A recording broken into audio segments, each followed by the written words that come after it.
Welcome members and guests to Thurrock's Health and Wellbeing Board for April. The meeting is an in-person meeting. It is a committee of the council, so the meeting will be recorded and live streamed on the council website.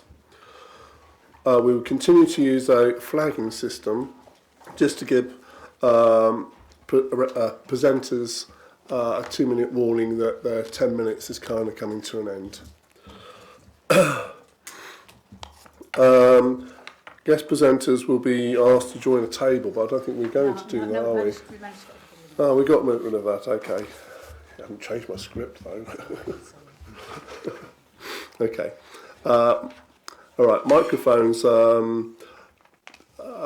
Obviously, microphones are turned off and on when you're using.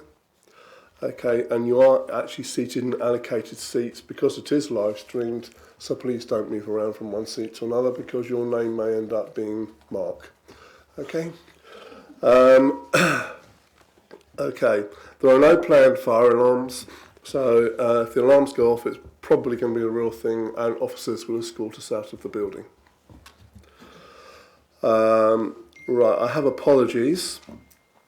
Councillor Harstein, Claire Demmel, Mike Deneen, Michelle Stapleton, Alex Green, Sheila Murphy, Mark Tebbs, Fiona Ryan, Jill Burns, Sharon Stozal, I can never pronounce her name properly, Stolitz, but Zara Goodward is going to be deputising for her at today's meeting. Are there any other apologies I've not noted? Okay. That being the case, I'll move to agenda item 2, minutes of January's board meeting, which is provided on page 5 of the meeting papers. I'd just like to note that the actions from agenda item in September's meeting, which was on page 11, where the DHP requested that a report referred in the recommendation 5 was sent to her so she could review it to see if it needed a public health action. This is now closed. The thematic safeguarding review was sent to the DHP on February the 19th. Page 11, the Chair welcomed the inclusion of a report of sexual abuse in the next year's annual report. That's on the safeguarding report. I'm pleased to say that Jim Nicholson has confirmed that this will indeed be considered for inclusion. Right. I'll just then move on to, do we agree the minutes of January's meeting as being an accurate, reflective record of the meeting? So, agreed? Thank you. Agenda item 3, there are no urgent items of business. Item 4, are there any declarations of interest? I take that as a no. Item 5, virtual items for consideration. There are no virtual items to be considered for members after this meeting.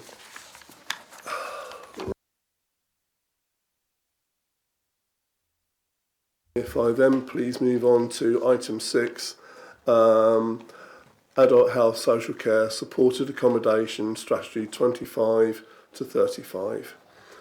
The covering report starts on page 15 of today's papers, along with a copy of the supported housing strategy on page 25, the supported housing review on page 49, and the community equality impact assessment on page 211. There's 20 minutes for this particular item, 10 minutes for presentation and 10 minutes for questions and answers and discussion. May I please invite Dawn Shepherd to present this item. Thank you. It's a very long report and lots of appendices, so I thought it would be best if I perhaps talked us through the executive summary and then perhaps took some questions from there. So, as you're probably aware, the Supporting Housing People programme ended quite some time ago, and with the demise of that, Thurrock Council, like many other local authorities, has developed its supply of supported accommodation in a rather ad hoc manner. We've had some really innovative schemes coming out of that, but there's been little consistency or an overarching strategic direction as a result. So the current position is Thurrock Council spends just over £8 million a year on supported accommodation placements, and that's for working age people with learning disabilities, autism or mental health as their primary support reason. We know that many of them have more than one support reason, but that's what's recorded as their primary reason. So we have no framework agreements in place for commissioning, and all supported accommodation is currently purchased via spot contracts, and we're quite not unique, but the majority of other local authorities do use framework agreements, and it could be argued that that results in higher costs or inconsistency and a lack of transparency. But Thurrock does have one of the lower costs of accommodation across the UK, and generally there's really good working relationships with our providers in the area, and there's no shortages either for accommodation. So clearly whatever is being done successfully. So I was asked to undertake a review of the supported accommodation for those groups of people, and on that was last year in 2024. So I took a snapshot of all the people in those groups being accommodated on the 1st of January, and there were 59% of people with a learning disability and 41% with poor mental health. It's not a large number of people, it's 168 people in total. But that's the breakdown, 59-41. And since then I have rechecked those figures and they are very, very similar. So the review, I undertook quite a bit of consultation and spent quite some time going through the reports and things.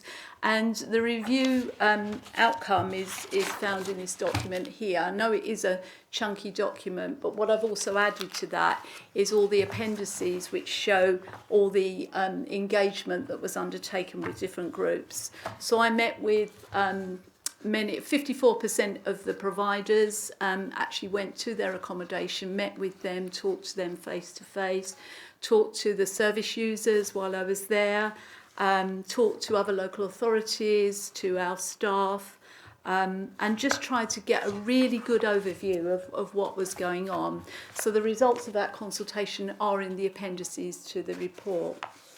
And as a result of the report, we came out with some quite key bits of information. So I'm just going to sort of briefly talk through those. So complex care, as you can probably imagine, is very costly. And 25% of that total budget, £2 million, is spent on just 7% of our service users. The cost of individual placements varies, so the lowest cost is around £1,000 a year, whereas the highest cost placement is over £370,000 a year, so very high cost. 50% of the 12 highest cost placements are outside of Thurrock. There's a lack of flexibility around the use of accommodation, so accommodation tends to get a label that it's for mental health or it's for learning disability, and then only people designated with those conditions are able to go there. So there's a lack of flexibility in the use of it, and sometimes that results in accommodation being underused because we can't place somebody in there who doesn't meet that criteria. One of the key things that came out as I spoke to service users was they don't want to move on from their supported accommodation. They're very happy there, they're very settled, they feel like they're really progressing, getting better as it were, but there was a fear that if they get too well, as it were, and do too well, they'll be moved on. So there's a disincentivisation there to improve and to get better. And there are some gaps in the current provision as well. So again, people with very complex needs, it's very hard to place them. As I say, they very often have to go outside of the borough. People with dual diagnosis, mental health and drug and alcohol are very difficult to place. People needing accessible accommodation. We have a lot of people with wheelchairs who've also got mental health and learning disabilities, but we don't have the accommodation that can accommodate those very large wheelchairs that we often find now. And move-on accommodation for people with mental health is also quite difficult to find. So having looked at all this, I then started to look at what the picture was going to be like in the future. And looking at the stats, it's expected that the need will grow by 11% by 2040. So not that long from now, 15 years from now, an extra 11% of accommodation. And that's due to obviously the general population is growing in Thurrock by around 10% a year. The provision of special needs education has grown in Thurrock because we've got such outstanding schools in Thurrock. That's been increased. And we also found that 45% of our parent carers, because their children are adults now and they're living longer, they are getting older, they're getting towards retirement, and they're thinking about the future and, who's going to be looking after their son or daughter. There's also a decrease in the number of people with learning disabilities who are dying at a younger age, and that's to be celebrated. But it does obviously increase the numbers, and that's obviously due to, better health checks, better diet, and so on. So as a result of the review and looking at what we're facing in the future, we developed a very high level strategy which came up with 10 key objectives. And we've broken it down very simply because it is a very high level and it is one of the documents that you will have there. So the 10 we will statements. So we said we will do this and this is the reason why, referring back to the review. So what I'm coming here today with that strategy to ask the board to endorse that strategy. We want to build it on the human learning systems approach for experimenting, learning, co-producing and obviously developing bespoke solutions. Our plans to take the strategy forward will be, first of all, to launch the strategy with our providers, service users, staff. So we're planning to have 3 launch events in May and June, to which we'd love to invite everybody to come along to, so that we can start to plan that action plan together. Some of the actions are very long term, some of them are much shorter and can be achieved much more quickly. I can go through the objectives if I've got time, but what I'm asking the board to do today is, I know that previously you've endorsed the strategic commissioning strategy, and obviously this strategy is building on that and coming out of that. So I'm asking the board obviously to note the review and to endorse the 10 recommendations that we're making. So would you like me to read through the 10 objectives, Chair? No, you've all had chance, yeah. So we can take any questions. Councillor Rigby. Thank you, Chair. Thank you, Dawn, for your report. So you're hoping to be able to reduce the out-of-borough accommodation. How are you going to do this? Because it's especially challenging with the increase in population, so you're sort of up against both aspects. So what are your plans for achieving that? So we're thinking we will attack that from a number of places. I've spoken to somebody in the development team and they are looking at our housing, and I see Gloria's nodding there, some of our some of our sites that we may be able to develop a scheme from scratch, so something brand new. There's also the option of maybe some refurbishment of some of our schemes, again, maybe our housing schemes. But what we need to do really is to develop and shape the market so that our providers within Thurrock are thinking a bit more about how they can develop their offer. Maybe they can buy something or develop something within Thurrock. So it's really about that sort of liaison with them as well. If I go to Gloria, then Councillor Kent. Thank you very much. I think Councillor stole my thunder on that. So, but it's just, I think the objective 3 was what I was focusing on, and we really need to work together as teams, because a lot of this is mapping out need and understanding need, and not just placing people in a location that they're not comfortable with. We as a council need to take the lead in providing accommodation on a number of fronts. So we've already started to do that and map that out, but we need to work closely and really understand the need. So you tell the development team what's needed where, and we basically aim to deliver that. It won't just be the council that will be relying, because we've also got the private sector. We're also engaging the private sector and understanding what they've got in the market, so that we're tackling it from both fronts.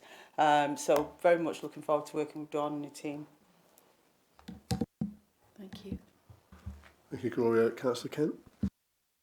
Yeah, there's a lot to welcome in here, and I don't think anybody would disagree with any of the 10 we wills. But just to kind of follow up on what Councillor Rigby was saying, we're told that the next stage is an action plan and a project group, but there's no kind of timescale around that. So just like to know when you envisage the action plan coming forward and what we can do to put the accelerators under it. And the second thing is that when we get to the housing review, which is great, some of the evidence there is now 7 years old. So what kind of comfort can you give us that we're actually looking at the situation as it is and not as it was some time ago? Right, so going back to your first point, sorry, it's gone from my head. So it's about timescales for the action plan. Timescales, yes. Sorry. Yes, some of the thing with the objectives is some of them are quite long term, some of them are a bit shorter term. So rather than us going ahead, developing an action plan and coming to you and saying we're going to do this in 2 years, 3 years time, whatever, I think I really wanted to get that co-production with our partners, service users, staff. So maybe the best way to answer that is something that we would perhaps come back to this board with once that's been developed. We could perhaps develop an action plan in about 3 months, I would imagine, a very sort of basic outline, if that could work. Yeah. In terms of the data, was there specific data in there? You mentioned 7 years old.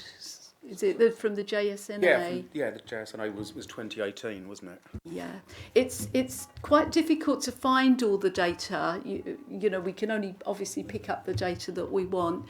We have actually this morning met with an expert from Essex University who's working with the council to develop our data a bit more. So I've met with him this morning, and we're going to try to look to see if there are other sources that we can pull this data from. So we do appreciate it does need updating. Rob? Yeah. So can I just come in? So they're 2 really interesting questions. So just to give it a little bit more context. So the strategy talks about sort of 10% growth. So we're looking at a minimum of 16 units. We know these populations are relatively stable because they live in the borough. Some people move out, some people move in. But generally, we know who we're talking about, and it will change a little bit. I think, building on Gloria's point, it's important to stress that we work as one council on this with our partners, be they the NHS or other providers. So there's an accommodation board. Our commissioning team are really closely involved with the accommodation board. As the local plan develops, this gets mapped into the local plan. And so we will find there's some accommodation which we've got in place which we can look to adapt to meet these people's needs. There may be, and building on Dawn's point, my experience in the past is these can work really well in new developments where we can start looking at Section 106 and your social housing components into new schemes, to start looking at small schemes with 3 or 4 units where you can really look to provide very bespoke accommodation.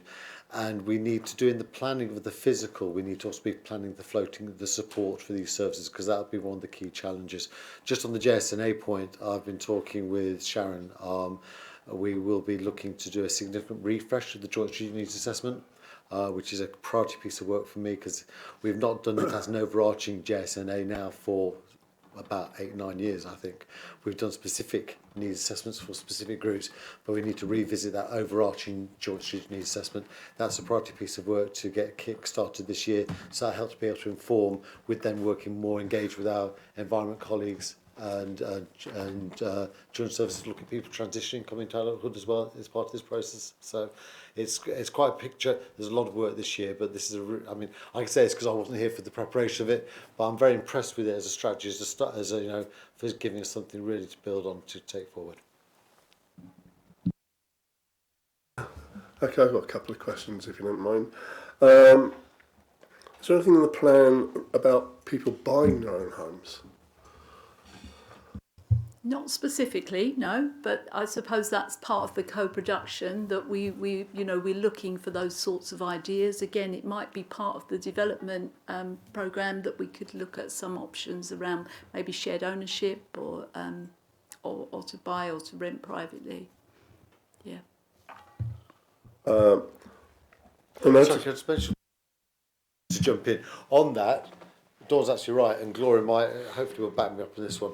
I think the design standards have moved on significantly in new build development, so that when you build new schemes, door widths, accessibility corridors, etc., tend to be much broader now. So they're designed at the outset to be able to accommodate a different, a broader group of people. You know, making them wheelchair accessible, wet rooms, things like that. So just in that, how we design buildings for the future should make them more adaptable going forward. Yeah, I was going to say, man, this is why the kind of understanding need is significant, because then we can design appropriately to meet the need. Even location's important, because some depending on the need of that person, they want to be closer to shops or closer to family. We've got to do the needs mapping and do it well, because that will then, everything else hangs off that.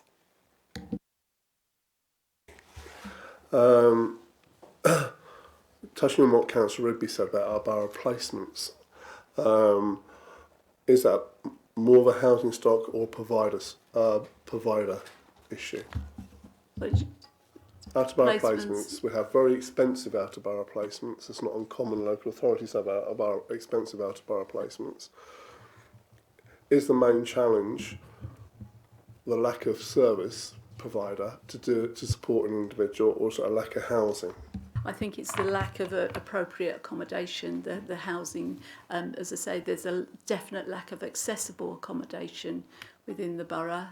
Obviously, some people want to move out of borough. That, you know, they may have family that live outside, but we realise the impact that, you know, placing somebody out of borough can have when they're losing their community, the closest of friends and family. So, but it is a housing type, you know, the type of accommodation that's lacking.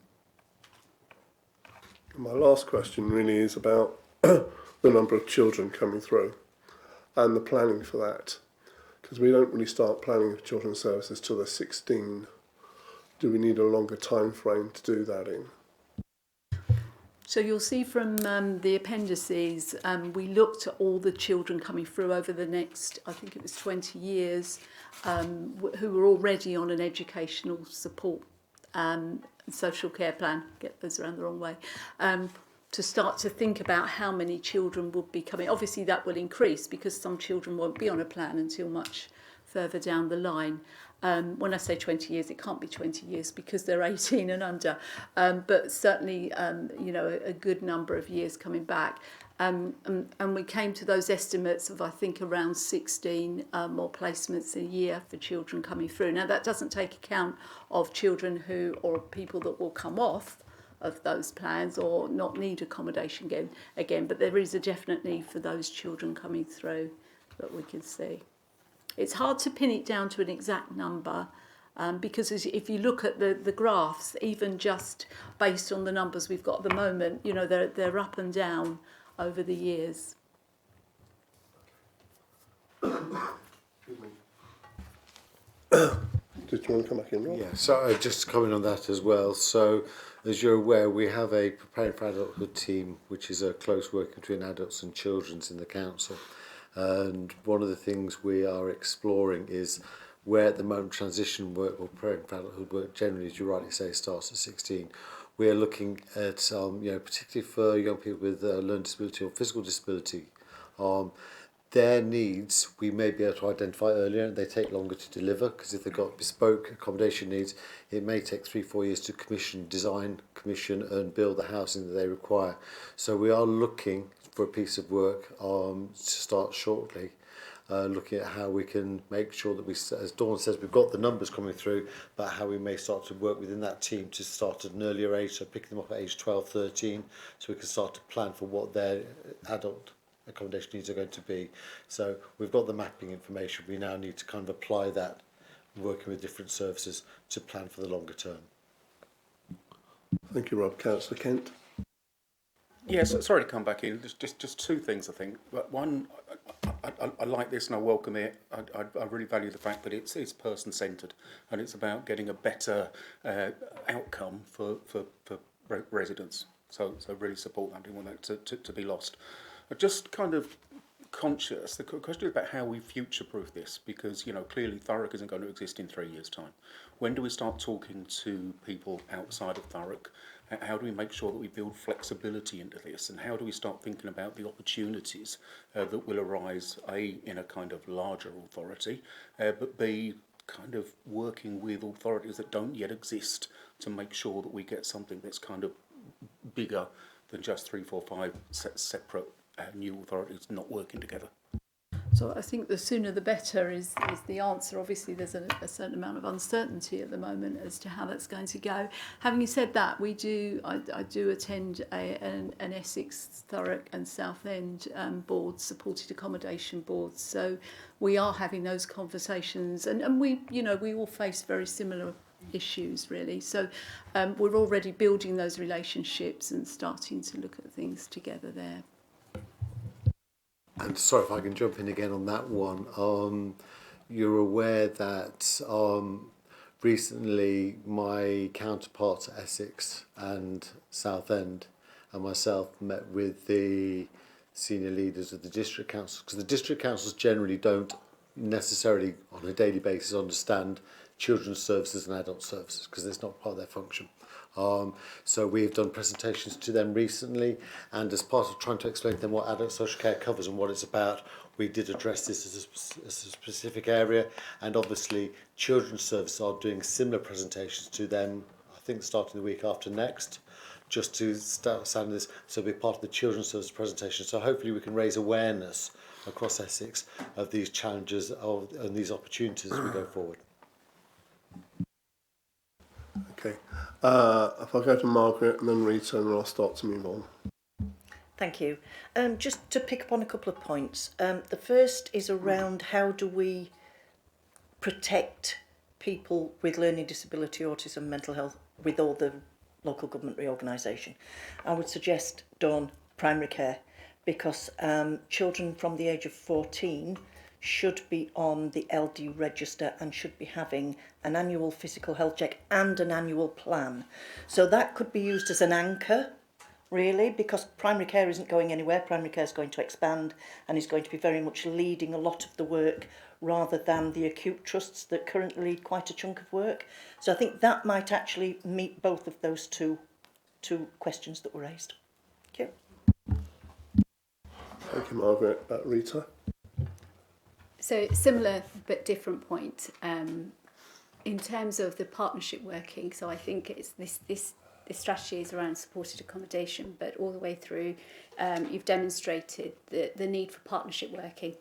And actually it's not just about the bricks and mortar and the size of the doorways, etc., but it's about who are the other people around young individuals, communities, families that are working through those changes. So it's really important we still also have that read across in terms of as we move to the local government reorganisation, in terms of making sure that partners understand how we work together. And it's really good that we've actually got the next talk around our set strategy for mental health, because actually what we've seen from the complex housing intervention programme, the strength of working as multidisciplinary teams and actually working together. And the second point is really about, I think it's really important that we start with the lived experience about what would accommodation look like, because it might be very different to what we think from a traditional perspective. So thank you. Yeah, I think that was one of the things, as I say, came through from the service users, that what we feel is good for them to move on to maybe a lower level of support or no support accommodation. Actually, that's not what they want. They want to stay in their homes. So one of the key things around this strategy is to offer more long-term tenure, lifetime tenures, if that's what people are looking for. And I think also your point about the CHIP team, again, mentioned in here, because the success of the CHIP team is very much around that joined up working, across the organisations. And I suppose we kind of envisage almost accommodation with a mini CHIP team on site almost, and working in the community. I think ultimately that's the sort of goal we're looking at. Okay, is there any more questions? No? Right, I'd like to move to recommendations, but I'd like to change it slightly, if I may. Okay, I'd like to add a section about an action plan to come back to the Health and Wellbeing Board in 3 months' time. Is that realistic, Dawn? Yes. Yes. Yes, I think so. Okay, that being the case, I'd like, it is recommended that the board members note and support the housing review and its findings, and support the 10 objectives outlined on page 18, 19 and 20. And it is agreed that an action plan will be presented to the Health and Wellbeing Board in 3 months' time. Is that agreed? Agreed. Thank you, Dawn. It's a very good report, and thank you for the time you spent on it. Thank you.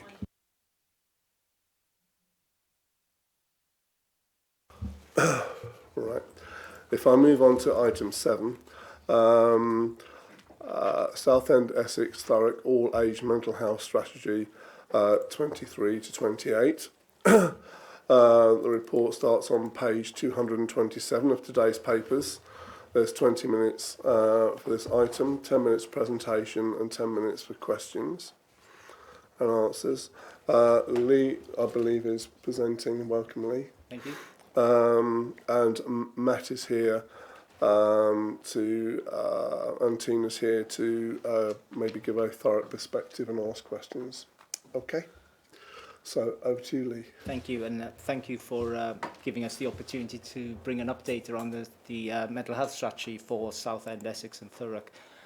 Just to give a quick recap, the strategy was brought here, I think, in August 2023 for governance sign-off, as it was with the other respective health and wellbeing boards across the footprint. And the ultimate vision of the strategy is to promote good mental health for everyone, reduce health inequalities, and improve life outcomes for those with mental health, enabling them to recover and live well. So that's the overall strapline of what we're trying to achieve as a system. The guiding principles around that, around co-production, focusing on strengths of individuals and their families in the community context, being person-centred in its approach to delivery, looking at local place-based working alongside wider system integration of services, a learning and development and improvement focus, focusing on health inequalities, and then focusing on prevention and early intervention. So where have we moved on since the last time we brought the paper to you? It was signed off, as I say, in 2023 in August. After that, there was a decision made that they needed some kind of internal governance around the system to ensure that the strategy was driven appropriately. So a strategy implementation group, which is called SIG, was set up in September 2023. And that plays a pivotal role in coordinating the support and leading the implementation of the strategy. In October 23, the board, or SIG, agreed the structure of the programme and focused on 3 main strands to begin with the first sort of 18 months of work. And that was around system flow, that's around specialist community work, and enablers to make sure that we work together as a system. Underneath those key strands, there was a number of projects that were signed off as a key focus for the first 18 months. I'll give some sort of context of where they've moved forward. To clarify SIG's role, it's about implementing the two components within the strategy, that is leading and overseeing the work across the footprint and coordinating a more local focus to ensure that we're relevant in delivering strategy for the local people. In March 2024, SIG agreed to fund and support a partnership lead for the programme to ensure that it met the objectives it set out in the strategy, and a programme lead was appointed in November 24, which is myself. As of December 2024, SIG agreed to undertake a review of the work that they'd undertaken so far, and that work is currently being led by myself and will come to completion at the end of May. So we'd like to bring some of those recommendations back to you at some point later in the year so you can see where we move forward. So key highlights around the work so far. Particularly on community accommodation, we've delivered a number of MADE events, which are multidisciplinary discharge events, where group system partners come together to look at those people who've been waiting in hospital beds who are fit to leave but can't leave for various reasons because of lack of accommodation, lack of community support. Those events have been held across the footprint with a view to getting people out of the hospitals as quick as possible in the appropriate accommodation with the appropriate support. So those have been running quite effectively, and that's started to increase the flow within the system and the pressures on our colleagues. We've been working around out of area placement. We've talked about sort of moving people outside of areas for various support. We know there's a financial sort of narrative around that and the cost implications to doing that. So as the previous speaker said, there is a collective approach to looking at supported accommodation through the system, and the system implementation group oversees that work. And that's been driven predominantly by the 3 ICBs who provide the sort of resource around that support. Around rehabilitation, they've been developing and implementing a specialist inpatient rehab review and service redesign, and that's currently just about to be signed off. So again, there'll be more detail when we come back in the future around that. The Right Care, Right Person programme, the national programme, review the responsibility around that and the implications on wider partners of the changes, and that work's currently going on. There's a number of memorandum of understanding, work through and partnership workshops have been delivered consistently across the next 12 months. The perinatal and maternal mental health work, we can now say that we've got a full therapeutic offer across the footprint, which is great. And as of February 2025, the programme of work has now moved to business as usual within that. So that's great for the system to have that support. And one of the key things we recognised early on was the need to make sure that we got the community's voice in any of the developments we were doing. So we've established a people participation group with service users from our various support services in the voluntary sector, but service users from our ePut service as well, who come together on a regular basis and sense check any work that we do as a system against the strategy outcomes. And they're really valuable in providing that sort of understanding of I suppose the story behind the data that we present to them. So they're really valuable, and that's really been a plus for us to move forward. That's pretty much it from a system-wide perspective. I think on reflection, 2 months into the review, there are a couple of themes that are coming out from that review already in terms of where we are. There's obviously a commitment across the system to work, and that commitment is really, really strong, and that's great.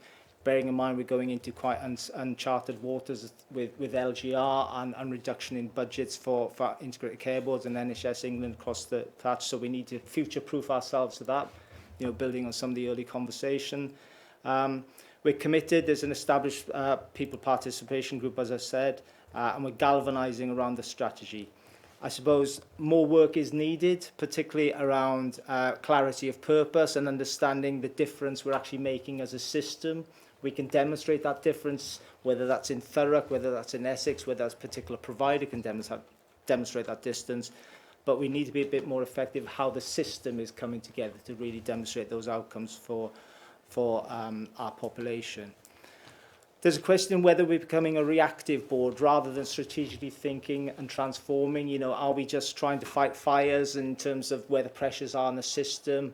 Do we give enough time to pause and reflect about, you know, future-proofing our needs when our children and young people come through and what that looks like? I think that's a fair challenge for the board moving forward and something we need to look at. And in addition to that, you know, is the mental health strategy fully embedded in each organisation's policies and procedures? Do the workforce understand the role they play in delivering against the strategy as well?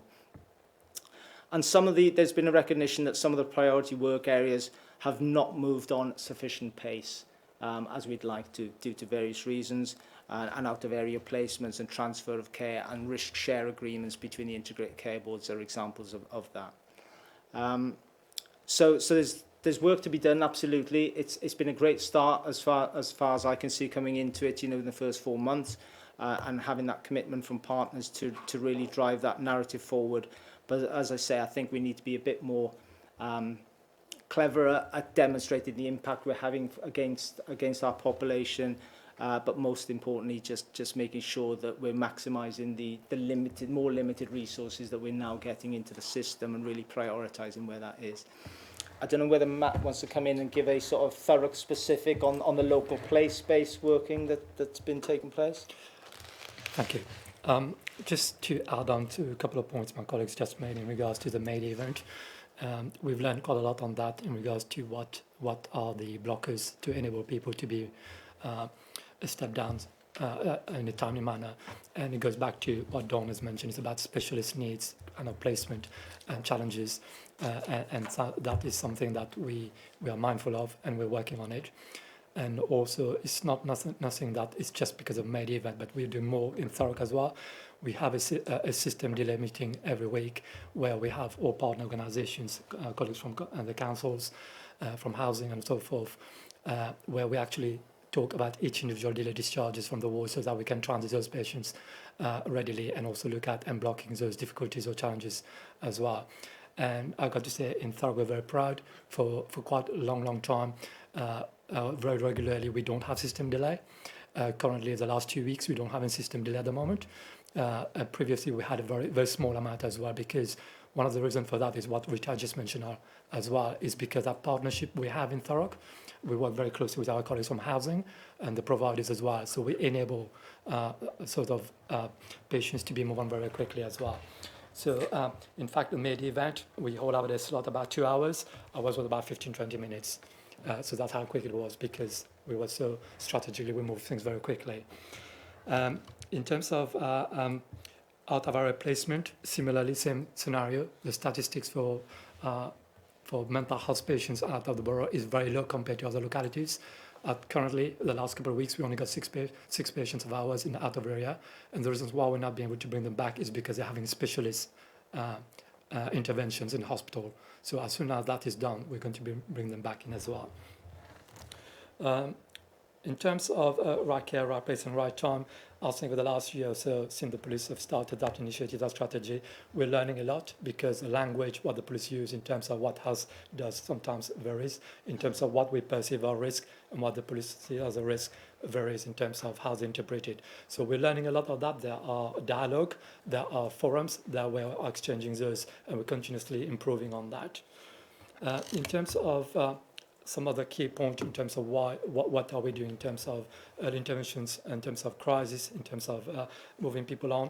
We have a lot of very good care in primary care, which Margaret will be able to echo as well. We've invested quite a lot of services in mental health in primary care at the moment, and that's benefiting the system because our residents are having care very early on, rather than getting into sometimes at quite a later stage of their illness developing. Because of that, hence the reasons why we got low people in our beds, why we got low people in crisis as well.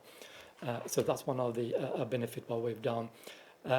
In terms of those already in crisis as well, what we've learned over the last year or so, that there were sometimes people going into crisis, but when they come out of crisis, there are gaps because they're not being followed up properly as well. So these people re-emerge in crisis over again. So what we've done is we've called a mental health transfer of care, where all our colleagues from mental health who deals with crisis situations, there are so many different people, different services, urgent care department, mental health liaison, crisis response services, crisis response team, all sorts of crisis intervention teams going on there for mental health. But it's about that coordination of how we handle patients in the right time, the right people, making sure they're being followed up. So we have a 3-weekly contact with all patients around Thurrock, where they are from A&E, who's been seeing them, what's happened to them next, if it's community, what am I doing with them, who's following them up. So there is a smooth, a seamless pathway for them as well.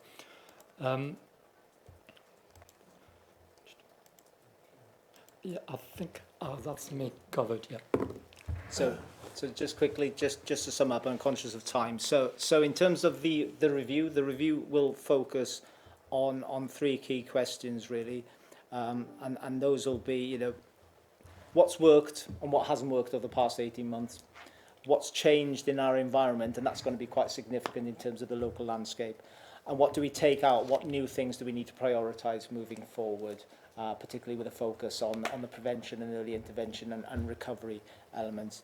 The timescales for that, there is a system-wide workshop planned for May, and hopefully we'll have some recommendations in front of as part of the review report that can come out to yourselves for clarity, and then move forward with in terms of changing the implementation plan and get the governance sign-off from yourselves.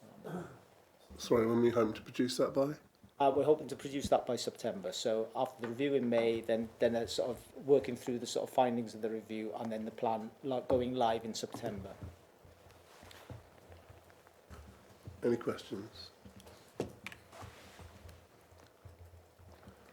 Councillor Rigby? Thank you, Chair. Thank you for the report.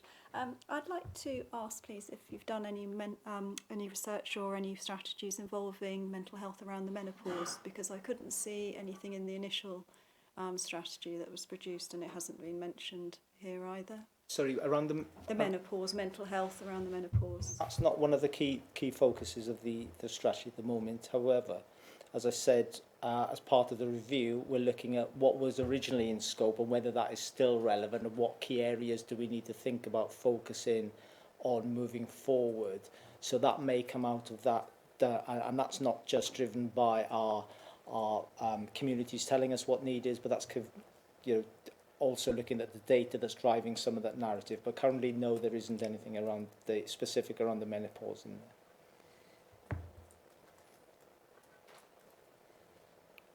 Rob?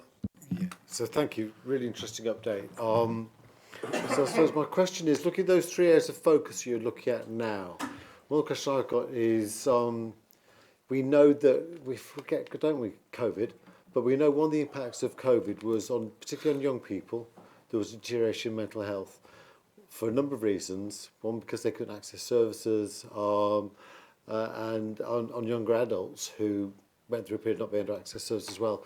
So I suppose what I've kind of heard more has been the focus around those people with the serious and enduring mental illness.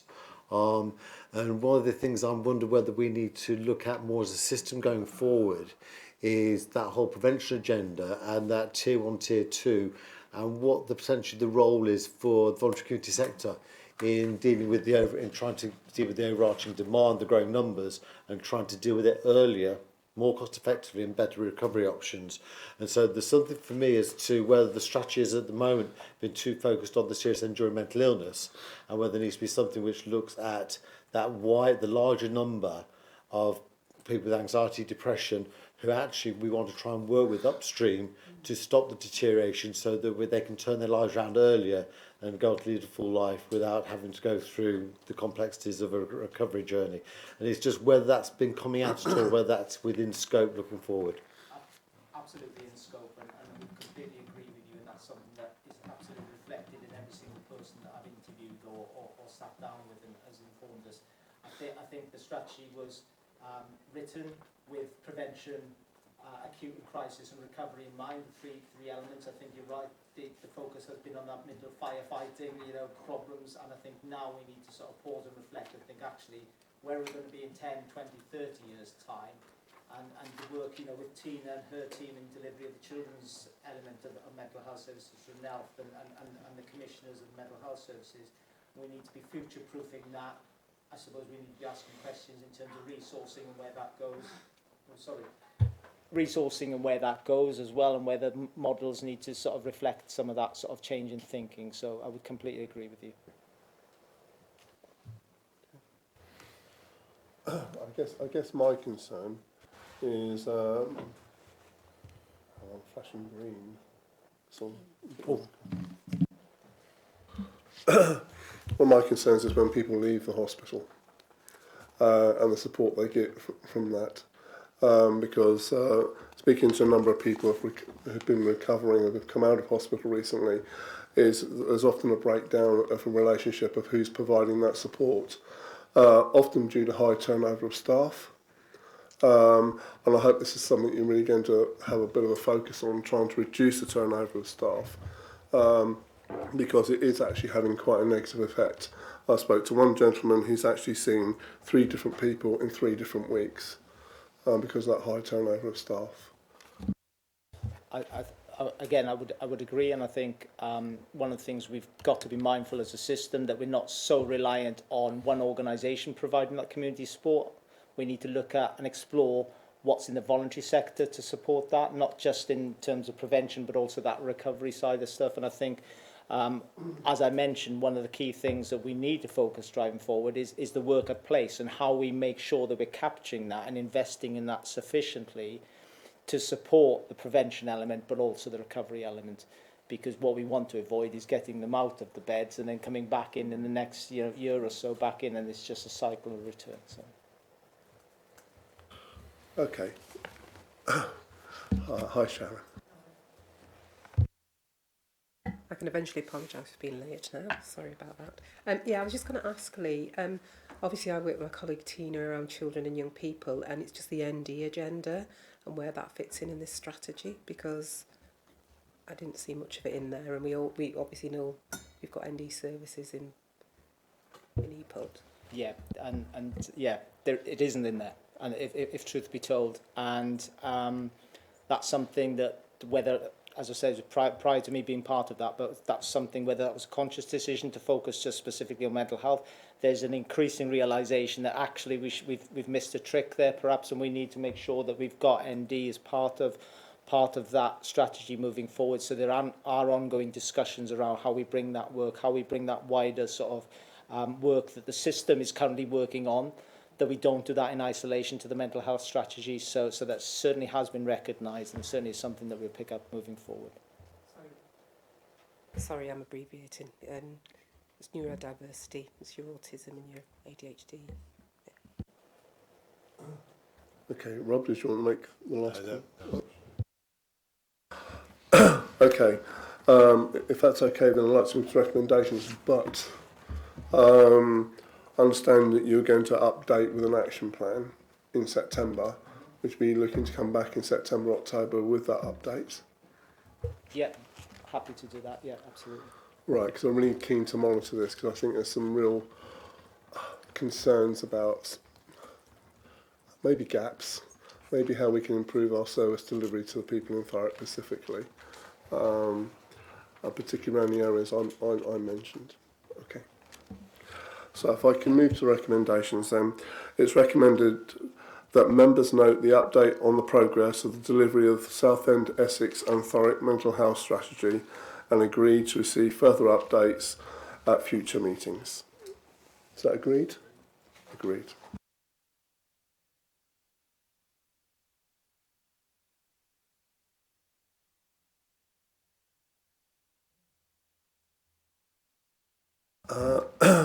Okay, if I move to agenda 8, please, connected to the work programme. The covering report is provided on page 237 in today's meetings papers. Other papers included are a summary of information about the programme on page 243, draft terms of reference for Greater Essex Connect to Work Programme Board on page 257, and eligibility and sustainability criteria on page 261. I would like to invite Kevin to present the report. You've got 10 minutes, Kevin, to present the report, and then we have 10 minutes on questions and answers. Thank you. Thank you, Councillor Hooper. So I'm going to try to align where we are with Connect to Work with the existing health and wellbeing strategy for Thurrock, and kind of map and reflect on those places of connection within the piece of work that we're moving forward with and the original health and wellbeing strategy. So I'm going to start at the start, if you like, with a levelling the playing field and how this particular programme works to that. So at heart, the programme is about access to work for those people who are disadvantaged, marginalised, and at what we would call a distance from the labour market, those people who need some additional support. It's predicated on a very particular model, so supported employment, and we have two elements to that. The individual placement and support model, which has actually been present in Greater Essex. In particular, it started its national UK life in Harlow in 2008, delivered by a voluntary community sector provider. But the real point I'm making is there is considerable evidence that that particular method of delivering employment support works, and we've had some recent immediately post-COVID city region trials across the UK, and that is combined with a body of evidence about those programmes. In the main, it has traditionally been a secondary mental health model, so severe and enduring, and focused on mental health, as I've suggested, but the step change here is about bringing that and making that available to people with poor mental health, with long-term conditions and other barriers to work. The other model, which is the SEQF, is a supported employment model. That tends to work with perhaps individuals with more complex needs, where there's a learning disability, neurodiversity, and they perhaps need more intensive support in that space. So there's a variation in cost around that, with IPS at one end and SEQF on a much more limited basis. So the split that we've been given is 75% for IPS, 25% for SEQF. So in terms of the health and wellbeing strategy, this is about health inequality. It's also about the community priorities that you have and how this programme can meet some of those. It's about staying healthier for longer, and it's about person-centred healthcare and opportunity for all. So those are the places that it connects. And just to reference you, that was slide 1 that I was covering, and I'm going to move through quite quickly here to slide 4. So this is almost a levelling the playing field 2 section. It's very much about saying that there is a group of specified cohorts. We call that zero exclusion, those people with barriers to work. And that's about those individuals will be contributing to the gap in healthy life expectancy. There'll be the gap in how services and public services are used. There'll be the gap in to the extent at which those individuals and communities are making use of hard-pressed other public services. And all the suggestions in that space are those challenges are only going to continue to grow, with Health Foundation predictions to 2040 that is likely to both expand the physical density of deprivation and the numbers, the concentration of the number of people who are working in there. And so much of the evidence would suggest that actually that ability to help people get meaningful, good quality work helps them to avoid the poverty and deprivation that we might associate with many of the negative health outcomes that we might see. Also, from a levelling the playing field perspective, this is a long-term programme, so it's a 5-year programme, which is quite unusual. We've seen 2 and 3 years. Yes, it's replacing some nationally led DWP-funded programmes, but it does work with an emergent devolution agenda, which enables us more locally and locally place-based as well, to take some measure of control, and I use those words carefully, measure of control, about how employment support is provided. So the longer term prognosis here is that that will be part of a mayoral combined authority in terms of its overarching strategic approach, and would work closely with DWP and other centrally funded programmes to help to continue the journey of reducing health inequalities. So in terms of the, and slide 5 is, if you like, my next one, which is a continuation of the health inequality part. Much of our first movements have been about harmonising provisions, so we are quite limited in the variability that we can have on provision. It has to be the supported employment model, and we've stepped out. The plan is to step out 2 programmes that are currently present in Essex. So that's the IPS for mild and moderate mental health. I should identify that there is a programme severe and enduring mental health illness. Equally, it will be called IPS for SMI, and that has been present in the health system through EPA for some considerable time. So the sense is about growing those out to areas that don't currently have that provision. It's also about growing that out in terms of the neurodiversity and learning disability provision. So it has to be the particular framework. We have a provider from Essex who is able to step out and increase and extend their service. That will also include those people who are waiting diagnosis. So some people are in the process of assessment or at the first steps of realising that they may have a neurodiversity disorder and beginning that journey, and it can be quite an extensive one. Very often that cohort of people can struggle with their employment needs. And just to reflect on that slide further in terms of health inequalities, there is this commitment around zero exclusion. We have a range of cohorts that have been identified to us on the programme, and in a sense we have prioritised some of those, but equally we're still saying that zero exclusions because it's a fairly imprecise science. I'll give you a good example. Our veteran numbers right across Mid-South Essex and Essex look to be relatively high. But actually, when you understand that many of those veterans will leave the forces at 29, be incredibly employable and continue with their lives. So there's a level of detail when we get into delivery that we hope will enable us to focus into those people who really do need the support and the service. But the other benefit is that we can flex that across the place. So we would be looking to follow the lines of deprivation, which is where we see the lines of unemployment and economic and inactivity also continuing. So a final slide on inequalities before I actually talk about some of the other plans and then some of the specifics. We have the particular cohorts. We have the sense about learning disability, physical and sensory disability and long-term conditions, so people with cardiothoracic challenges, who've had a heart attack or a stroke or of working age, people potentially with renal, people with eyesight failure. All of those are within the scope of the potential for the programme. But it's also about prevention, so there is a measure of being able to do job retention, so that's about stepping in early when people begin to identify that they are having challenges in their workplace or have had a sequence of rapid turnover of employment. So that would talk to the preventative part of the provision. I've moved to slide 6, by the way. And as an example, we can also buy participation costs to help people to engage, whether that's around childcare, whether that's about, sounds a bit passé now, actually around uniforms for work, which sometimes is the case. So enabling those things to happen and potentially some very short-term and specific training in that mix. I think the other point about the health inequalities and the human learning system type approach, the work of the employment specialists who deliver the day job, if you like, of finding people work, is absolutely within line of the human learning systems, that navigation, that ability to work across agencies to bring together and hold on to a package of support around an individual.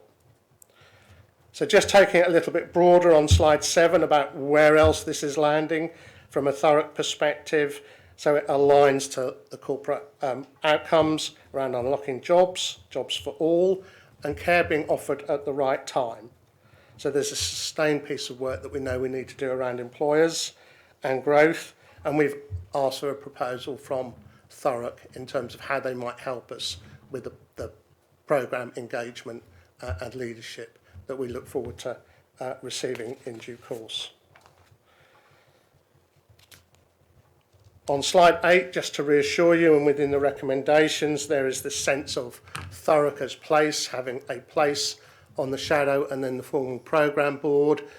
Clearly we are in a shifting context around exactly which authorities exist in exactly which order, but actually the commitment is to the place level and ensuring we're able to reflect fully the Greater Essex geography and footprint. So we've made provision for both from an economic development perspective, but also from a health and wellbeing perspective.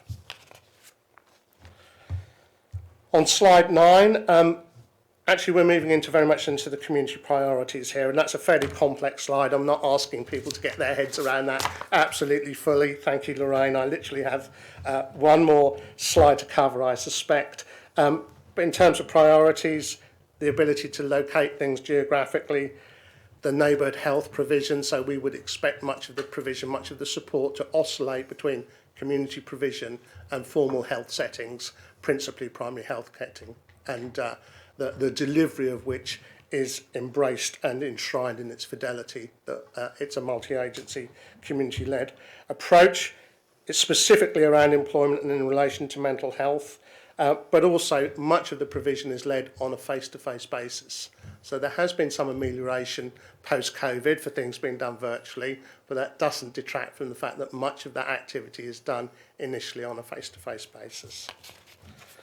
So I think I'm probably taken up my 10 minutes. I'll just close with a little bit of commentary in terms of the numbers of people that we might expect to see.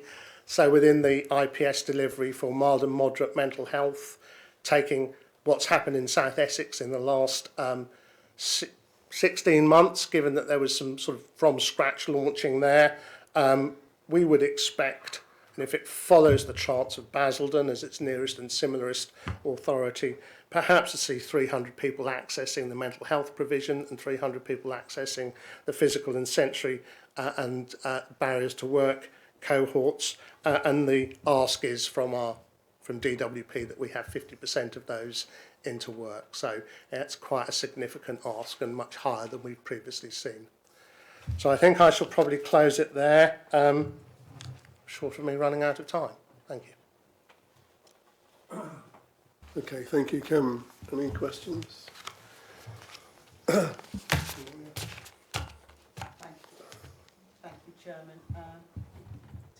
I'm sorry. Thank you, Chairman. I think, as you can see, I've been part of this paper with my colleague Judy. So the programme is a Greater Essex programme, and we're working with the county on this, but I will stress, and as I've done in the past, that what works in mid-Essex and various other parts won't work in Grays and won't work in Tilbury. So we need to just, this is about noting what we're trying to do, but there is some work we need to do in Thurrock to really understand need. So all through the conversations there, we've talked about need and location. So I will still want to really understand from our colleagues here in health, etc., to really, in terms of the programme delivery, to really understand Thurrock's needs. There's a bit more work to be done there because there's some great work that's been done across Essex, but what works there may not work here. I'm not saying it won't, but what I'm saying is there will be more work that will need to be done with my colleagues to make that happen. So I'm very, very keen, very supportive, but we've got to make sure that one size does not fit all, and that's been my mantra all along. So for me, that's what I just want to note here, Chair. And could I ask a follow-up question to that? So do we have specific employers that we are looking to work with on this? Because I think that Gloria's point is a really good one. And I'm just wondering about, you mentioned the numbers, which is really useful to see. But part of me is wondering, so who do we work with to get these support employment opportunities? Are there some key employers that we would need to be going to, which may be a bit more specific for us than elsewhere? Freeport would be the obvious and outstanding one, but even that comes with headaches around, for instance, substance testing. Not necessarily significant, and one of the challenges is, of course, in our economic growth cycle, we have a level of difficulty, shall we say, in the retail sector. We have some of the difficulties in the health sector. So we have some areas where jobs are not as routinely available as they might have been, but we have a strategy that thinks and talks about how we're engaging with our largest employers strategically right across Greater Essex. So that can be our public sector organisations, notwithstanding the fact that our hospitals collectively employ many, many people and have the range of entry-level jobs that this type of programme might very well be supported. And you're absolutely right. The evidence suggests that having good, high-quality employer engagement is the difference between the programmes being successful. So there's the point about targeting that in terms of those strategic and larger employers, tactically making sure we are well linked to the local arrangements and working through those local arrangements to work through, for instance, the Federation of Small Business, Essex Chamber of Commerce, so we are reaching those employers. This will be backed by a communications campaign that helps us to unlock that piece. But equally, the employment specialists who provide the day-to-day workforce, they are charged with doing employment engagement as well. So this comes in many different sizes. For some people, their first steps back into employment when their children go to school, for instance, can be a holiday cover in a fish and chip shop at lunchtime. I mean, it can be literally, that's their first step back. So being able to reach to the very smallest sole traders and small and medium organisations, of which there will be many in Thurrock, is a really important part of what we plan to do. Margaret? Thank you. Thanks, Kevin. A couple of questions from me following on from Gloria and Rob's comments.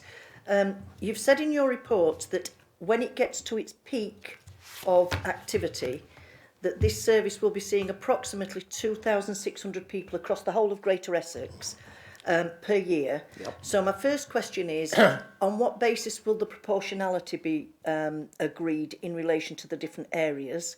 And my second question is, in relation to the totality of the number of economically inactive people across Greater Essex, is 5 years long enough for this programme? I'm not sure quite, I'm trying to figure out exactly the way I sequence my response to you, Margaret. In terms of the proportionality and the guidance that we were given from DWP, we felt that was not accurate. So that guidance was 80% for Essex, as was, 12% for Southend, and 8% from Thurrock. So we had a good look at what those figures really meant. And there's a number of questions to be answered. So I think our view on proportionality is very much about following the need. And if I'm really quite honest with you, I expect resource to travel from mid-Essex, from Chelmsford, from that area, towards Southend and South Essex. So we can see that, and we can see, for instance, the anomaly between Southend fit notes and Thurrock fit notes, where we have a different size of population, but we have parity in the fit note for mental health, as an example. So there's got to be a lot more needs, but the experience that has previously been seen is that the need is there. It's about uncovering that and making sure that we have the resource in place. So on the commissioning front, we have already given guidance to the existing providers that they must have regard and attention to the level of need that presents itself. Can you repeat the second part? Sorry. Sorry, yes, the second one was, do you think that 5 years will be long enough? I knew there was a reason why I should caveat this. Overall, nationally for the Connect to Work plan, it's, and I'm going to paraphrase DWP national teams here, this is a very small proportion of the amount of people that could benefit or may need to benefit. So something like nationally, it's going to get 25,000 people into work. So that kind of gives you a scale. So no, 5 years is not going to be enough on that basis, and 10 or 20 is probably equally. You know, the worry is with the Health Foundation, with the academic work, is we could still be here talking about this in 2040. I think we are committed from a programme perspective. It's actually the key to the employer engagement and the participation engagement, and it's a really quality service. And using some of the experience we have across Essex and locally to make sure that we are learning the lessons from that and making sure that they are applied in the right way. Yeah.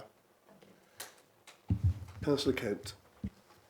Yeah, I think this is a crucial piece of work, and I really do welcome it. And you look at some of the start figures in there. You know, what is it? 55,000 people in South and Mid Essex signed off since the pandemic, and we know that Thurrock is disproportionately high on that scale. So you know, really, we do need to do some things that are going to alter that. And we know that if you look at the job market in Thurrock, there are still more vacancies than there are people out of work. That's just a matter of fact. And I think for too long, we've looked at this through the prism of how do we get those people the skills they need, and that's the hard skills they need to access those jobs. And for many, many people, I would argue for most people, it's not about the hard skills, it's about soft skills, it's about low-level mental health issues and the like. And we know that once people have not been working for 2 years, the chances of them ever going back to work are just incredibly remote. So we have to do something to kind of alter that. So I welcome the initiative and I welcome this. I think we need to be clear when we talk about the Freeport. The Freeport isn't going to be an employer. You know, it's going to employ 30 people at the very, very most. What it will help to do, though, is to stimulate the local economy in places like the Port of Tilbury, the Port of Corringham and Falls. So we do need to be talking with the Freeport to see what help they can give, to see what capacity they can help to bring to this, so that we get something that's got even more weight behind it. And when we look at local employers, we've got to acknowledge that the local authority is one of the largest local authorities. So, I put the question, I guess, to Rob, what are we going to be doing as a local authority to help make this work? You look downstairs in the CAF, which isn't run by Thurrock Council, it's franchised. We have people there with learning disabilities working in there every day. That's one example, but what more are we going to do, first of all? Can I go back to that directly? So timing's perfect. So Alison Hall, who's one of our commission managers, I met with her 2 weeks ago, and she's preparing a paper to bring to us on sport employment. And my experience, this is not job carving, proper job carving, where you look at what the opportunities are to give real employment opportunities for people. So to give them hopefully a progression into a permanent employment. We know the dreadful stories of the past about just menial jobs. That's not what we're talking about. But Alison Hall is going to bring a piece of work, and we're going to bring that to key employers ourselves as the local authority, and the NHS as the two big employers in the area. And we'll look at that. And I'll just focus on two bits.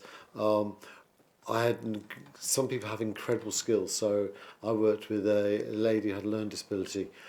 Her work, she was slower. This was where I worked previously. She was a little bit slower, but she was probably the most accurate person I've ever come across as far as being really, really methodical. And it was just a fantastic work she used to deliver for us. And the other one was a gentleman with a mental health issue who we worked with him for 9 months to give him the confidence to work back again. And he went across the road from where I was in South West London at the time to go and work in a bank on front of desk and sustain permanent employment. So there are some really good opportunities, and we're going to be looking to take this forward as an employer. Okay, Rita, and I will want to move this on. Okay. It was just building on that. We talked earlier again about consistency of support for people when they come back home. There is a significant piece of work that is now being established across health organisations, which is having people with lived experience that become part of the team of people that work with individuals, and they're paid roles. Some are voluntary, but many of them are paid roles, and moving the organisation to more of a co-production, co-design model. So actually there's a massive opportunity in that space as well, so that we need to kind of build on, and certainly locally we should be looking at that. Certainly we can connect you up on that if you need us to.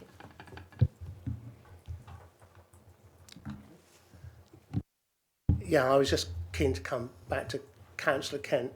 The really interesting, and I kind of, my day job is Mid-South Essex Foundation Trust as the anchor programme manager, and people will say to me, well, we've got all these vacancies, Kevin. Well, they used to, it's not quite the case anymore. And all due flippancy aside, this particular programme works with something called preference. And those are the key building blocks for people being securely in work, maintaining their work, and having rewarding longer-term work choices that they make, because it's focused on actually the things that people are perhaps interested in. Not necessarily what they were good at school, because that's often the other, well, what were you good at school, and we have this job. It's trying to find that sweet spot in the middle where people can rebuild their lives around that opportunity. So, thank you. Thank you. My only note would be that I think Thurrock has the highest long-term sick, one of the highest long-term sicks in the country, and the fastest growth area in the east of England. And I just think that there's an opportunity we mustn't miss here. Okay. If it's okay, I'll move to recommendations. Right. Recommendations that members agree to support the Connect to Work programme and its delivery plan on page 243 and note the content of the report. So, agreed? Right. Then we're asked to note the Greater Essex approach to Connect to Work and Get Britain Working Again plan, integrated health work and skills plan. That's noted. And we're asked to agree that the Connect to Work programme becomes a member of the Thurrock Work and Health Programme Board, and a representative from the Thurrock's Work and Health Programme Board becomes a member of the Connect to Work Programme Board. Is that agreed? Okay, I think we move on if that's okay.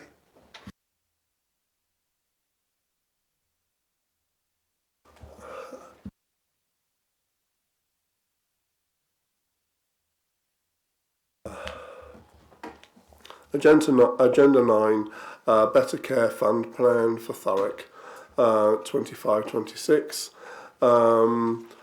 Covering report is on page 263 of today's papers.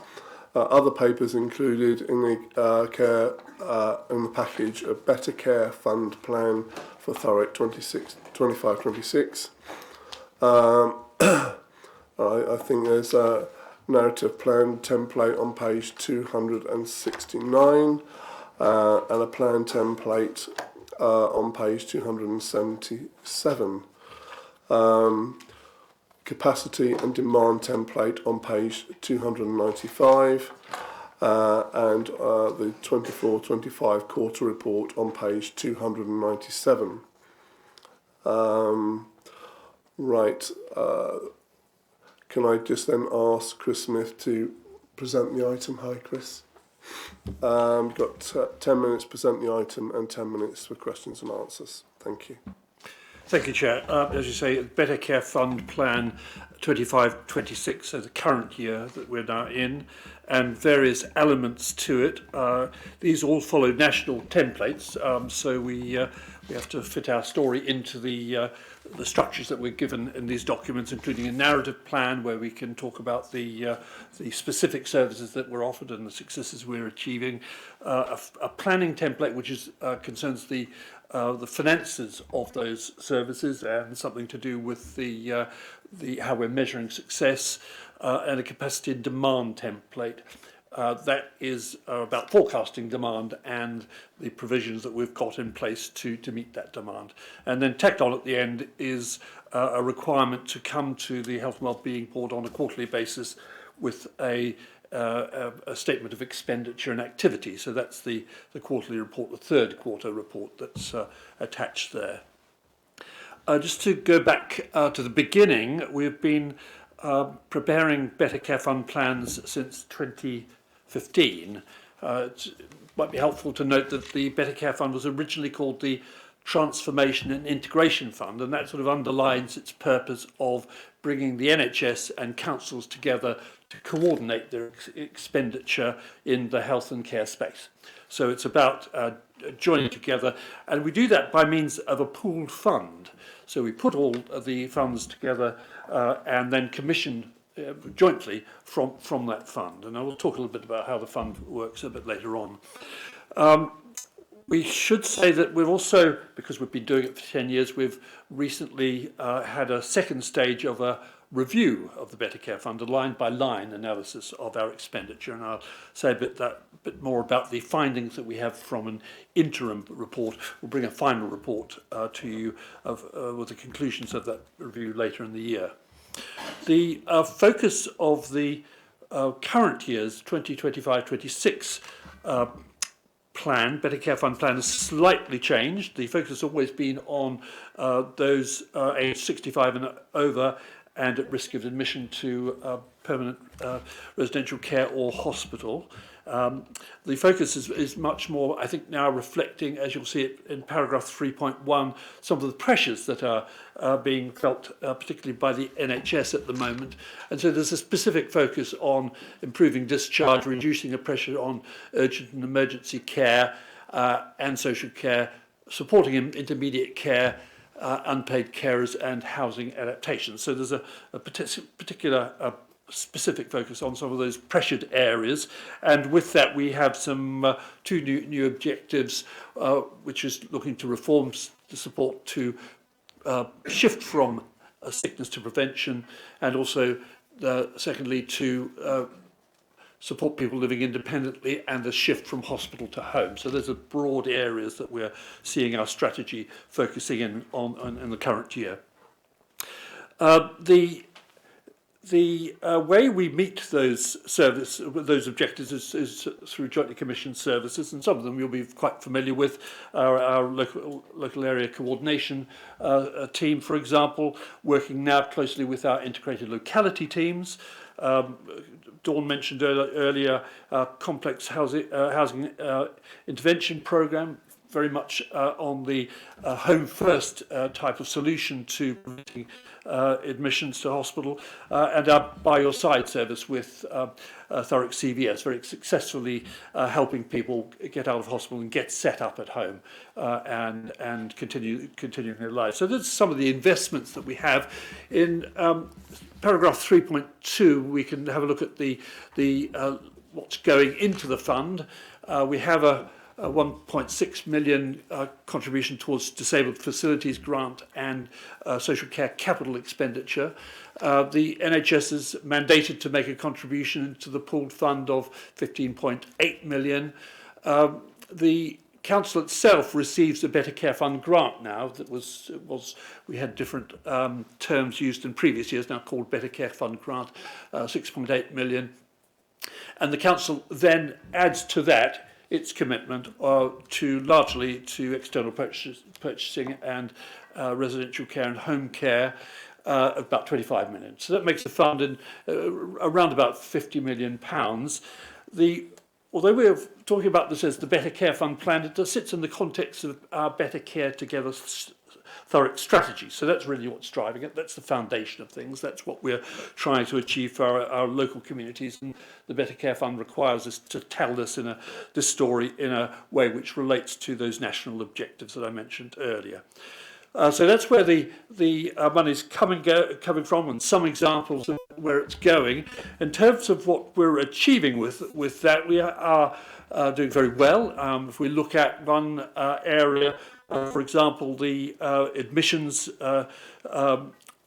to permanent admissions to residential care, paragraph 2.5, you can see that we're bringing that down. We're quite successful as a local area in helping people stay well at home. So that's part of the good news story we have. Our Better Care Fund review, which we've recently undertaken, we had a first phase of this which we reported to you last year, which was looking at the general satisfactory nature of the plan. We had an independent appraisal of that last year that was pointing us in a good direction, but also said we need to go on and look at things on a more line-by-line basis, which we've now been able to do. And we've been able to, as a result of that, provide assurance that not only are the investments in health and social care effectively targeting the Better Care Together Thurrock objectives, but they're also addressing the current objectives in the 25-26 Better Care Fund plan. So we're not seeing significant change. We're seeing a continuing investment and promulgation of the policies that we've been developing over the last few years to keep people well at home. So that's a little bit about the Better Care Fund review, and we'll say some more about that at a later meeting when we have a final report. It is around about £50 million pooled fund. Obviously, that has to be managed effectively. So we have a Section 75 agreement which governs that and sets out how it's to be administered. Part of that is an arrangement for risk sharing and the management of overspends and underspends, which we talk about in the report, effectively at paragraph 3.9, we're saying there that it's a cash limited fund, and any commitments that go beyond that limit fall either to health or to the council, depending on whether they relate to healthcare or social care. If I just end by making a remark about the quarterly return, the third quarter return. This is also has to be signed off by the Health and Wellbeing Board, and as I say, it's a statement of expenditure and activity taking the year up to December 2024. So, Chair, that's the report of the Better Care Fund. Any questions?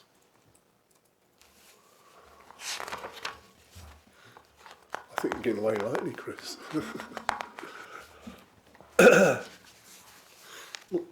Well, if there's no questions.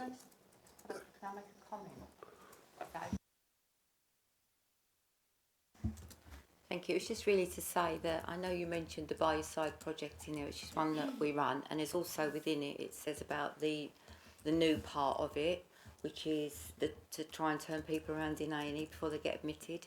We started there last week, and in the first day we turned 2 people around in A&E that never got admitted, and both of them were known to the By Your Side project in the past, and just said if there's no medical reason for them to be here, we could take them back. And it was the day that they'd gone into black alert, so it really did work well just by checking the names. So far, fingers crossed, it's working.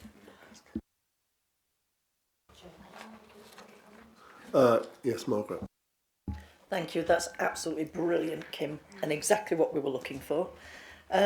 Just to say that there is a service that's currently funded through the council's additional commitment to the Section 75 pool fund, and that's the bridging service, and that's the service that helps people just get home for the first few days if By Your Side can't pick them up until reablement or rehabilitation can start. Currently, Thurrock Council commissions 200 hours of bridging service per month. It's a cost of approximately 200k per year. Because of the expansion of the By Your Side service, and very much in collaboration with Mid and South Essex Foundation Trust, we are expecting that through 25-26 we will be able to disinvest largely from the bridging service and actually reinvest that in other services that will also be helping to keep people at home. And I think the start that Kim's just referred to is just, that's great, just to hear that that's now up and running.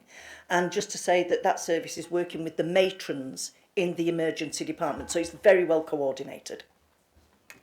I'm really pleased to hear that, because I had major concerns about that 6-7 months ago. That's good news. Any other questions or comments? Okay, if that's the case, if I can then move to the board has asked us to sign off the submission for Better Care Fund Plan for 25-26 and the Q3 report for 24-25. Is that agreed? Agreed. Thank you for your work on this, Chris. Very grateful. Thank you.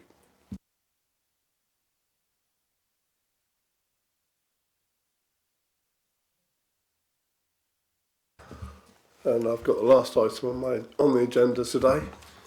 Item 10 is Thurrock's Healthy Weight Strategy. The covering report is provided on page 313 of today's papers. Other papers include in the pack are Thurrock's Healthy Weight Strategy on page 319 and Community Equality Impact Assessment on page 353. There's 20 minutes for this item, 10 minutes for presentation, 10 minutes for questions. So if I can ask Karen and Serena to present, sorry. Thank you, Chair, and thank you for the opportunity to present the new Healthy Weight Strategy to the board. Good afternoon, everyone. Karen and I are here to provide an overview of the strategy. As you've already received the full support and a copy of the strategy within the papers, we'll keep our talk succinct to allow sufficient time for questions and to stay within our time slot. So this strategy marks a collaborative step forward in supporting residents across Thurrock achieve and maintain a healthy weight. So we're excited to share some of the highlights with you. Before we move into discussion, I'd like to draw your attention to the recommendations. There are two. The first is to approve the strategy, and second, to agree to receive annual updates on the progress of implementation as well as the outcomes that we are seeing for residents. There are no alternative options for consideration today. So we've set out a vision for the strategy in which we define success as being when everyone in Thurrock can eat well, be physically active and achieve and maintain a healthy weight. We've set deliberately ambitious goals because we want to drive real and lasting change, and we know that that kind of change takes time and is often across generations. So we're going to look to achieve our vision by reducing inequalities, focusing on prevention and early intervention, creating supportive environments, promoting lifestyle changes and strengthening community and workforce. The strategy has been designed to be concise and accessible in the hope that stakeholders can easily comprehend and remember its contents. It should be read as a whole, as the priorities are deeply interconnected, but the actions are not repeated across the different priorities. So in developing the strategy, we've used a range of resources to guide and shape the strategy and to support development of our vision for healthy weight in Thurrock.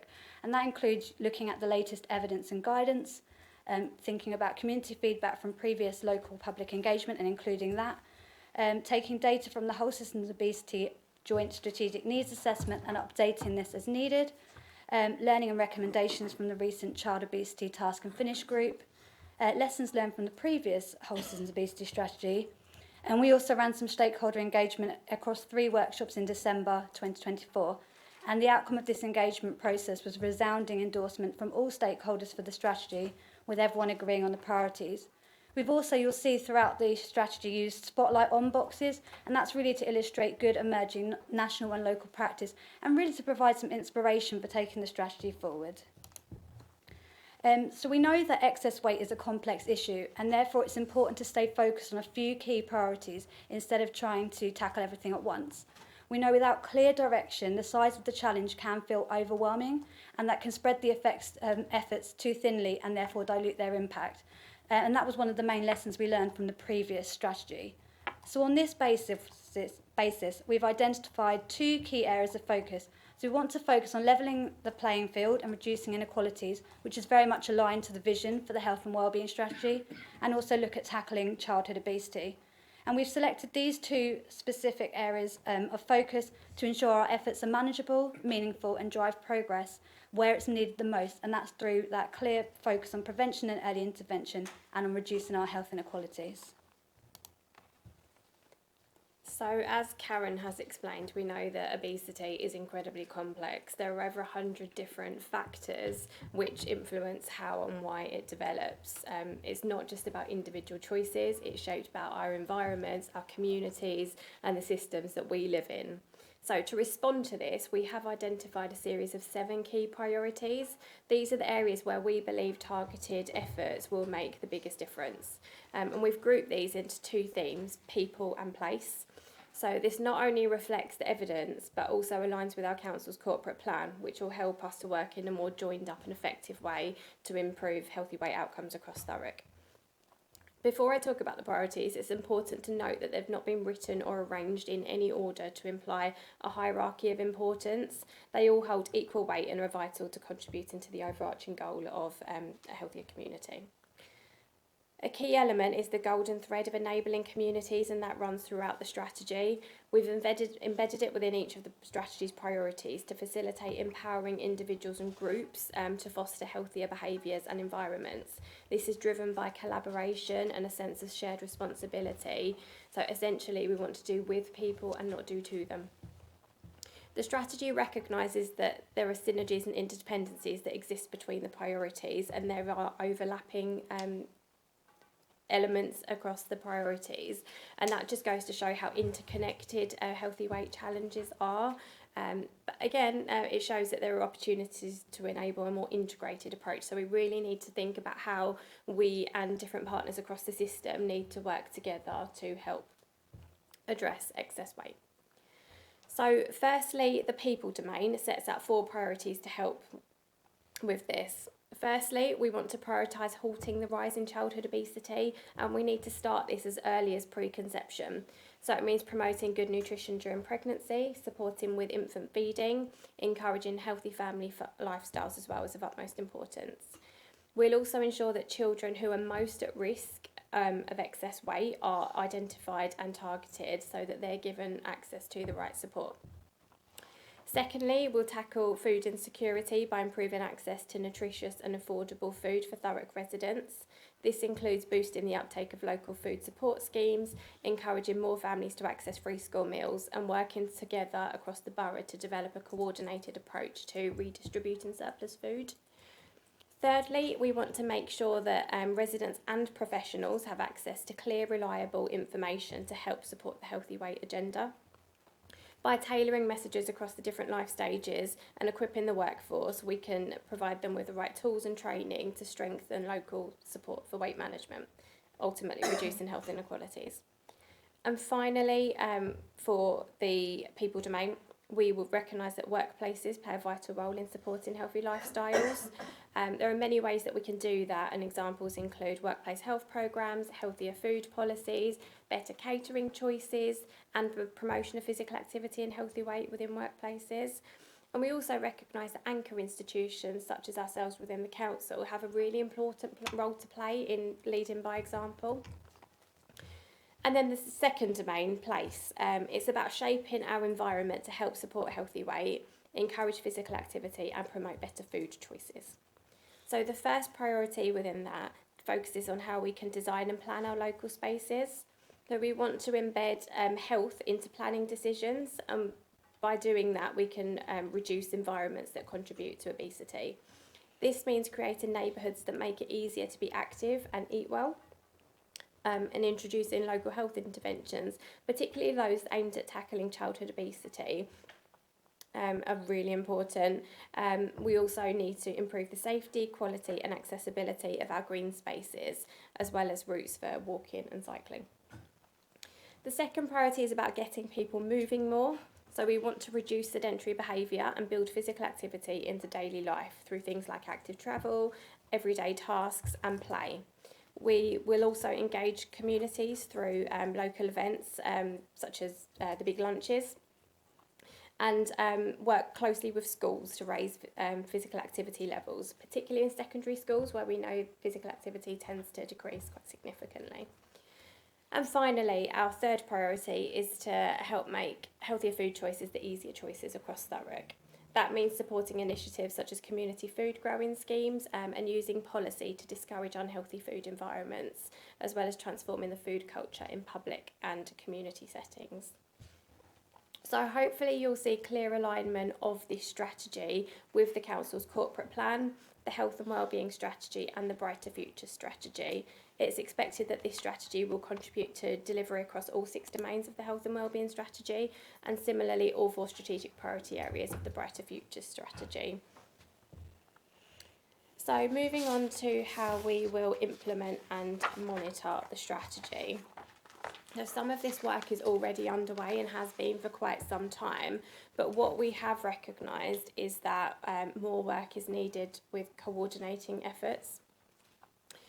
As previously highlighted, we know tackling excess weight is complicated and it's shaped by a broad range of factors, social, economic, environmental, behavioural, for example. So as such, we know it's not possible to attribute change to any single intervention or programme. So what we propose doing, and in order to develop a meaningful understanding of progress, is develop a multidimensional monitoring system that incorporates process, outcome and impact measures. The key element of this framework will be to develop a dynamic action plan, which will set out clear actions, timelines and responsibilities across the partnership so that we can track that collaborative progress. The action plan will not be static and it will be reviewed regularly and updated in response to emerging local need, stakeholder feedback and new data. And that iterative approach will ensure the strategy remains responsive to local need throughout its life cycle.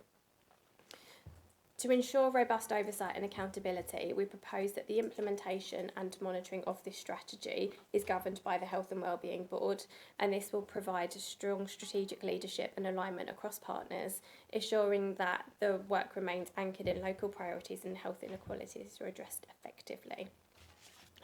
So thank you for listening, and I'm happy to take any questions you may have.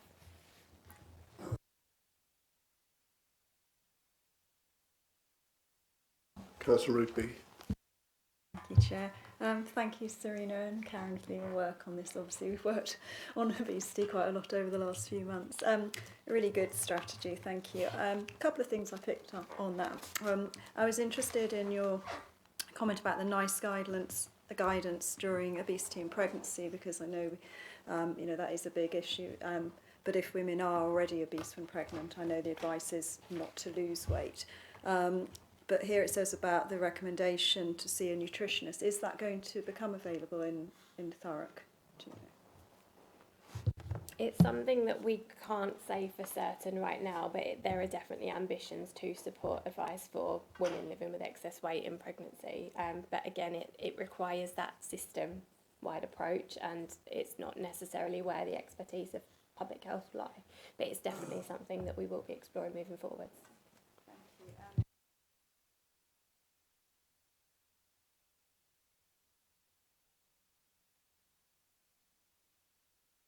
And I know that you noticed here that during one of your workshops about GP websites. So I had a look at the websites, and they really vary. So some are very basic, literally just have like contact numbers and opening hours, and that's about it. And then I did find a few actually that had quite good links to Health Watch with, stop smoking advice, and there was a healthy weight one. So I think that would be quite good if there could be more consistency amongst GP websites, because it is a trusted site, isn't it? And if people go to their GP website and they click on a link, it's going to be reliable. So I think that would be something that might be, good, as a good start there. I'm also really pleased to see your, action plan with reviewing, because it's very important that these reports aren't produced and then they just get filed, and in 5 years' time we look at it. So I think, as we said with the childhood obesity, to just keep coming back, checking where we are, so it can be progress. But yeah, thank you for all your hard work. Thank you. Rob? Yeah, so can I just say thank you very much, because I think it's a really good strategy. So the challenge now is to make sure we implement it. So just one quote before one question, just so board members are aware, Sri probably knows what I'm about to say. We've been doing some work around the Daily Mile. So some people may remember the Daily Mile, which has been around a long time in primary schools, but the Daily Mile do promote an employer's pack. So we will be looking to start introducing the Daily Mile into the workplace here.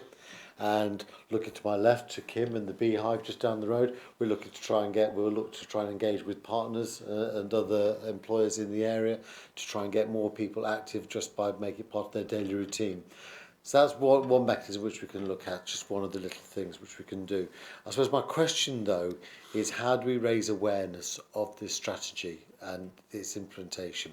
So do we need to have we thought about that at the moment as to how we're going to market this, how we're going to get onto everyone's profile, promotion in libraries, promotion in communities just generally? I'm wondering whether that's a piece of work that's been thought about already, or whether we need to actually start thinking about that now over the next few weeks. It's a bit of both. Some of the work is already underway, and we've already engaged with a wide range of stakeholders as part of the development of the strategy, and many of them have been engaged with previous strategies. But yes, we do need to do further work. One of the learnings of the previous strategy was that stakeholders were brought in initially, but then that effort tends to taper off. So we know that we need to ensure the most senior level endorsement within organisations, and that really needs to run through the whole organisation. So I think we're kind of going back to the drawing board for the right reasons with engaging stakeholders, and then once we've got that, hopefully it will flow out into the community and there will be that ripple effect. But we are engaging with the breadth of relevant stakeholders still. I was going to say it might be worth just adding that we've collected and recorded from the stakeholder workshops a range of operational actions that would go in the more detailed action plan, and some of the work's already being done, so there's already a workplace health toolkit for SMEs that I'm looking to see if we can bring in-house as well, and it will sit alongside the Daily Mail, which is some of the work I'm also leading on through Helen, Rob. Yeah. Right, I'll go to Margaret and then Sharon. Thank you. I agree with Serena. There is some work that's already going on and has been going on for quite some time between the ICB and the Alliance team and local authority and other partners, particularly in the community and voluntary sector. In terms of a publicity campaign, if you can pull something together that we can send out to the GP practices, they will put it on their websites. They will put it on their TVs in the waiting rooms. We've got virtual views in the ICB as well, which is an option for us to post things, and that is intended to get local community feedback. That's exactly what virtual views is for. So we post things and we ask the local community, what do you think about this? So we've got various mechanisms to sort of expand that even further. And Emily Lawrence in the Alliance team, she has community assets as part of her portfolio, and she does a lot of work here in Thurrock with public health and with community and voluntary sector and so on and so forth. And she's really hooked into this already. And she's been bringing Impulse Leisure along this journey with Sport England and supporting bids that are going in for additional funding and health inequalities funding that's already come through from the ICB into the council, into the public health team to support the food grain programmes and so on and so forth. Can I just mention one other thing? The Early Years Oral Health Programme, which we gave an insight to, it's well over 12 months since. It's not focusing on exactly the same thing because it's about oral health in young children, but actually the work that the team do in delivering that programme actually includes healthy foods, non-healthy foods and so on and so forth. I think that they would also like to very much be linked into this a little bit more, Serena. And can I also just say that at some point in this calendar year, it'd be great if we could bring you the report on what they've been doing. Early Years Oral Health Programme. Yes, thank you for bringing this strategy. Having been involved in some of the service providers delivering some of the weight management programmes and breastfeeding programmes, it's really nice to see that it's all coming together in one place. I think one of the things I'd say is, from a provider perspective is obviously that, you know, the importance of kind of breastfeeding and the fact that, as it says in the strategy, the importance of kind of getting in early with mothers, babies and then children, and the importance of schools as well in that process. And I know as part of the pathway we're very much using, with the Healthy Families pathway, we're very much using weight management programmes, we're very much using the schools and making sure that things are linked in with the schools. And we've also surveyed over 120 young people around weight management, or questions couched in that way, because we were looking to put groups on. They don't want groups, they want things to be different. So I suppose that kind of the human learning, human learning system approach. You know, I do now have confidence in it because we've got the flexibility to change things, and so they're not set programs. We can change things as we go, see what works, what doesn't work, based on evidence. Okay, Councillor Rigby. Thank you, Chair. Yes, I'd just like to say that we have got the 16 recommendations as well from the Childhood Task and Finish group, so they will be monitored as well, which will reinforce everything in this strategy. And from what Margaret was saying, actually at the last Corporate Parenting Committee, it was a branch of the ICB that were there, and they were looking at doing some work with linking oral health with healthy weight, and I think they were thinking of bringing a report back to that committee as well, so that'd be good. Thank you. I think on the children's weight loss, we've been waiting for an action plan to come back to Cabinet. We are waiting for an action plan and then hopefully the recommendations. I'm sure that will be delivered. Do you know? I know that the recommendations are included in this strategy at the back. Yeah. Do we know when the recommendations will come back to Cabinet? Or the action plan? I think it would be sensible to develop the action plan for this strategy first and align both of them. So perhaps see when we develop the action plan for this, but it will be very much an iterative process with all of those stakeholders, because the action plans have consequences beyond the council. So we need to bring all those stakeholders together first. Okay. So I can ask Sharon to match timer. Yeah. And when do you think that would be?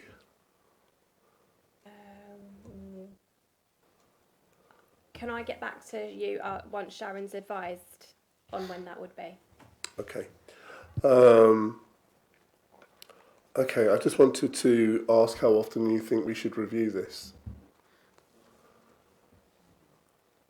And keeping it alive, really. We were asking the Health and Wellbeing Board to review it annually. Okay. That seems appropriate. And can I just ask one last question about what are Thurrock doing about keeping its staff healthy and fit? So I have put together a workplace health toolkit that was originally for our small and medium enterprise businesses. It's on our website, and I am working with OD and HR to see if we can implement it and promote it internally as well. And it will sit alongside some of the work that Rob's keen to do around a physical activity initiative like the Daily Mile.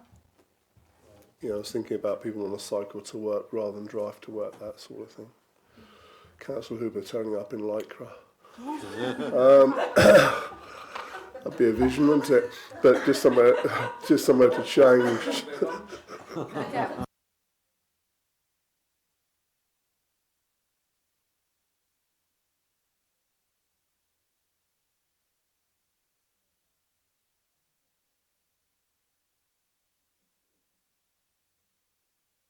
I think on that note, I better move on, haven't I, really? Okay, before Jenny tells me off, I better move to the recommendations. So the board is asked to approve the Thurrock's Healthy Weight Strategy and agree and receive annual updates on its progress with the implementation of the strategy and the outcomes for Thurrock residents. Is that agreed? Right, I will now call the meeting to a close at 3:56.